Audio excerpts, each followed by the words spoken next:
মুসলিম বলা ভোট দেয় না বিজেপিকে, সেটি আমরা দেখিয়ে দেবো। আমার নাম শোভেত আলী শেখ। আমাদের কাশীপুর গ্রাম পঞ্চায়েতের জনগণের কাছে একটা বার্তা দিচ্ছি, মুসলিম সমাজকে যারা কালিমালিত্য করার চেষ্টা করছে তাদেরকে আমরা ধিক্কার জানাই।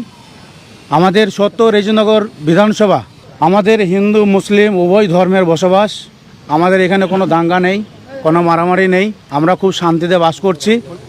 আজকে সরকার পরিবর্তন হয়েছে, এখানে যারা বেশি বাদরামি করবে আমি চাই তাদের দৃষ্টান্তমূলক শাস্তি দেওয়ার জন্য। এবং এখানে একটা জনসভা হয়েছিল, সেই জনসভাতে বিজেপিকে কটাক্ষ করে করা হয়েছিল যে সাঁটা ভাঙা মার দেবে।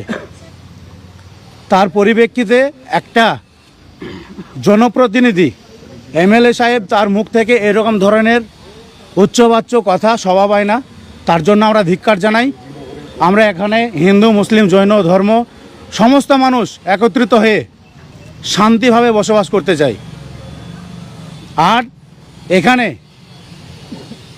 মাননীয় হুমায়ুন কবির সাহেব, ওনার বক্তব্য হচ্ছে মুসলিমদের আবেগ নিয়ে খেলার যে পরিকল্পনা সেটা বন্ধ হবে। এবং ওনার যে ছেলে রবিন, ওনাকে এখানে প্রার্থী হিসাবে ঘোষণা করেছেন। আবার উনিই বলেছেন যে বাচ্চা, যদি বাচ্চাই হয় তাহলে ওনাকে কি করে বিধানসভায় পাঠাবে? এটা তো সমস্ত রকম মানে ওনার যে চক্রান্ত টোটালি, মানে ওর ফ্যামিলির একটা ইনকাম সোর্স, পারিবারিক তান্ত্রিক একটা ব্যাপার, সেটা আমরা চাই না। আমাদের মুসলিম সমাজ, হিন্দু এবং সনাতনী ভাইদের সবাইকে নিয়ে আমরা এখানে শান্তিভাবে বসবাস করতে চাই। এই জন্য আমরা দাদাকে আমাদের মধ্যে আজকে ডেকেছি।